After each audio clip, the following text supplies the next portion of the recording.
Day 3 of the FIDE Candidates saw the brother-sister duo Praggnanandhaa and Vaishali both bounce back from losses yesterday to win incredible games in the third round of the event. Starting with the results in the Open, Abasov Nakamura was drawn without much of a struggle. Firouzja had an extra pawn against Caruana, but not enough to really push for an advantage, while Gukesh had Nepo under serious pressure in the endgame, only to let him off the hook in the end. The only winner was Praggnanandhaa, who played a very sharp opening against Vidit and managed to overtake the initiative as Black, going on to win a very nice game. In the Open, Gukesh, FIDE, and Nepo all continued to lead the candidates after the third round with 2 out of 3. In the women's candidates, the leader Tan Zhangyi was held to a draw by Humpy Canero to remain in the lead with 2.5 out of 3. Meanwhile, the games between Lei Tingjie versus Alexandra Guryachkina and Muzychuk against Logno were also drawn, with Muzychuk missing a very serious winning chance in her game.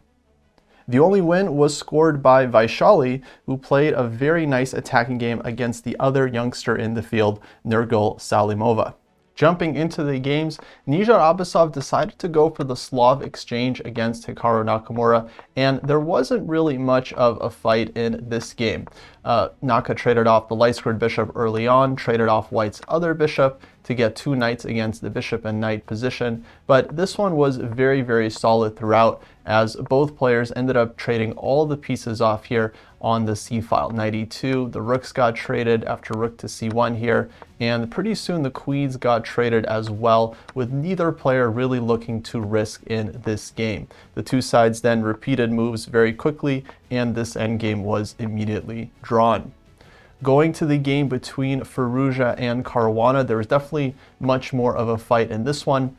Firouzja went for the Rossolimo, and FIDE chose this move, knight f6, which is not the most common move in this position. g6 and e6 these days are both considered some of the main lines. However, knight f6 here definitely is playable. Firouzja goes for knight c3, knight d4, and the players reached a pretty interesting middle game after the opening sequence here: c4, knight c7, knight c3, d5 takes, e takes d6.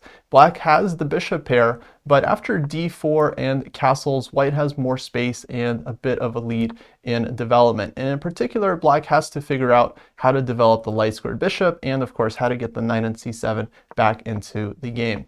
So Firouzja had a bit of an edge in this one, but FIDE was able to eventually equalize here with a very nice sequence after queen to d2. He plays the move d5, and the idea here is that after c takes d5, he goes c4. And his point is that he's going to win back the pawn on d5 and then use his very powerful light-squared bishop. Now, Firouzja was able to hold on to his extra pawn after queen c3 here, queen d7, queen takes c4, but it really wasn't enough to fight for the advantage. Caruana correctly evaluated this endgame as being quite holdable for Black with the 2 bishops, and it being really difficult for White to use the extra pawn.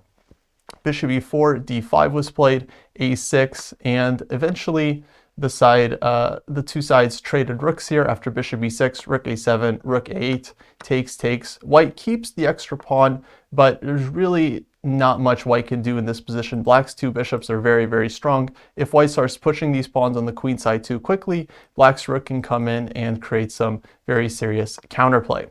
So after rook e1, rook d8 here, the 2 sides continue to maneuver a bit, but eventually the players found a repetition after bishop d7, rook e5, check, White went back, and Firouzja here felt they had nothing better than to just repeat the situation with rook to e5, and eventually a draw was agreed in this one as well.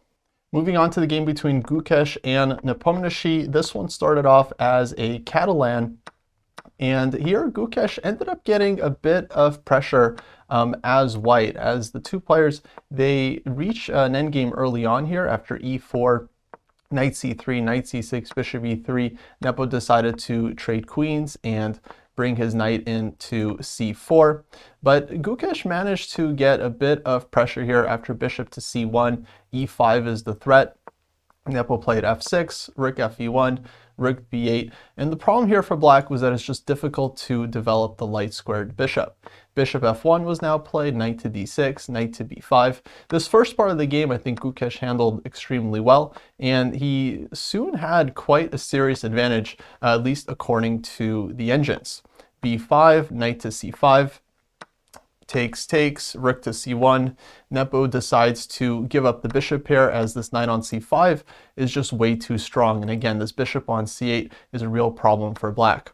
So after the trade, Gukesh gets this endgame with the two bishops and a pretty serious advantage here. But he ends up going wrong. After king e3, rook to d8, the engine was pointing out moves like b4 here and a4 and giving white a very, very big advantage. But Gukesh goes for bishop to b6, rook to d7, and now rook to d1. Definitely a safety first approach by trading off the rooks, but white likely would have had more winning chances with rooks on the board. White is still better in this endgame with the two bishops and more active king, a kind of nice space, but Nepo was able to defend this one really, really solidly. a4 here, e5, takes, f5, king to g7. Gukesh grabs on g6, and now a very precise sequence from Nepo, bishop to g4. White isn't really interested in trading these bishops just yet, so bishop c2. But now bishop comes back to e6, not letting white establish any kind of pressure with bishop to d3. If b4, black can put the bishop on c4 and be absolutely fine. So instead of that, king d2 was played, but now b4, bishop d1, king takes g6. This was move 40. Draw was offered here by Nepo and quickly accepted by Gukesh as he no longer has any real winning chances in this position. Black is very, very solid here. It's hard to get to the b pawn, and in the meantime, white also has weaknesses that he has to defend. That brings us to the most exciting game of the day between Vidit and Praggnanandhaa, and this one saw a really interesting opening right off the bat as Pragg goes for the delayed Schliemann gambit with this move f5. Now this one is a very rare opening at the top level, and Vidit played what is supposed to be the refutation of this line, or at least the reason why it's not played so much at higher levels. d4, e takes d4, and now e5. And the problem for black here is that once white wins back this d4 pawn, the pawn on f5 will be weak, and it's not clear where black's king will one day find safety. But Pragg was incredibly well prepared here after b5, knight a5, knight takes d4, bishop to b7. Vidit played the move knight takes f5, which may not have been the most challenging approach, but definitely a very logical move to grab this pawn on f5. Here Pragg started thinking, but found the absolute right approach here, with knight takes b3, a takes b3, and now d6. A very, very strong move. The point is that black is setting up queen to d7 with a tempo on the knight on f5, and then wants to castle queenside. So for example, after e takes d6, queen to d7, black will then castle queenside next and have a very active position. Or if something like queen to e2 check, well then black can go king to f7, and the rook is threatening to come to e8. The bishop on b7 is a monster, and black's position is quite fun to play here. Instead, queen e2 was Vidit's choice, but now queen d7 anyway, e6, and queen c6. And this was really creative play by Pragg, who understood that the bishop on b7 is just an absolute powerhouse in this position, and he really has nothing to fear with this e-pawn. Black's chances here are actually very, very good. This move, bishop g5, threatens knight takes g7, followed by queen h5 check, so g6 was the natural response. After knight e3, h6, Pragg ends up taking over here, knight e7, c4, and now b4. And black's position here is just beautiful. The bishop is coming to g7, the other bishop is already on a perfect diagonal, and despite being a pawn down, black is just absolutely not worse. The game continued, queen g4, queen c5, castles, bishop g7, knight d2, and here Pragg castles queenside. I think castling kingside was actually a better approach here from black. After queenside castling, Vidit did have a chance here to take the initiative with this move knight to d5, where after knight takes d5, e7 check, rook d7, c takes d5, Black can take this pawn with queen takes d5, but then the knight comes to c4, and black's king on c8 definitely doesn't feel very comfortable. Rook on d7 is pinned. White has ideas of knight a5 or knight e3, and here actually white would be better. Vidit missed this, however. Instead, he played the move h4, likely wanting to prevent black from any kind of g5 ideas. But now after rook e8, bishop takes b2, Pragg was once again able to seize the advantage. Knight d5 came here a little bit too late. Takes, bishop takes d5. And the problem for white is that black's bishops are just way too strong here, and white is going to be losing material soon. The e pawn is really not long for this world, and the b pawn is also a big target. Vidit tried e7 and bishop to e3, followed by knight to c4, but bishop c3, and after the trade of bishops here, takes. According to the engine, this move knight a3 might have given white some saving chances, but it really doesn't look so great after queen to b7. Instead, queen d4 was played, bishop to b7, queen takes c3, rook e7, knight a5, and now after rook e5, Vidit played this move b4, possibly the losing mistake of the game. He really just had to take this bishop on b7 right away, and after queen takes b7, try to hold this position where he's a pawn down in the heavy piece endgame. I think at this point white still had some reasonable saving chances here, but after the move b4, this pawn ends up being a target for the rest of the game, and from here Pragg's technique was fantastic. g5, looking to open up the g file against white's king. h5 was played, g4, just continuing to run this pawn down the board. Rook e1, g3 anyway, and this is really difficult for white as the king is getting opened up. You don't want to play f3 and allow things like rook takes h5 or rook takes e1 first, followed by queen takes h5 or queen b6 check as well. Many problems here for white. Instead, Vidit finally took on b7, but Pragg is able to take on f2 with check. King takes f2, now queen takes b7, and white is down a pawn. His king is weak, and the rest of his pawns are weak as well. Vidit played basically the only move here, queen f3, trying to survive, but now very nice move, rook to g5 from Pragg, allowing the queen endgame, but this rook endgame is completely hopeless for white as black is about to win the second pawn and white simply has no counterplay. The game did not last much longer. g4, rook takes g4, rook e6, rook h4. Pragg is able to hold on to his second extra pawn as this h-pawn is totally gone, and after rook takes h5, Vidit tried a bit here, but he ended up resigning in this position after rook f5 check, as the king has to move to the g file. Next, black will trade off a pair of rooks, and then he's just 2 pawns up in a very simple rook endgame. His king can come collect the b pawn, and yeah, it's absolutely hopeless for white. So in view of this, Vidit resigned. Moving on to the only decisive game in the women's candidates. This one started off as a Petrov between Vaishali and Salimova. Vaishali goes for one of the critical lines against the Petrov defense, where white plays this early move knight to c3 and often ends up castling queenside and launching this position with opposite sides castling.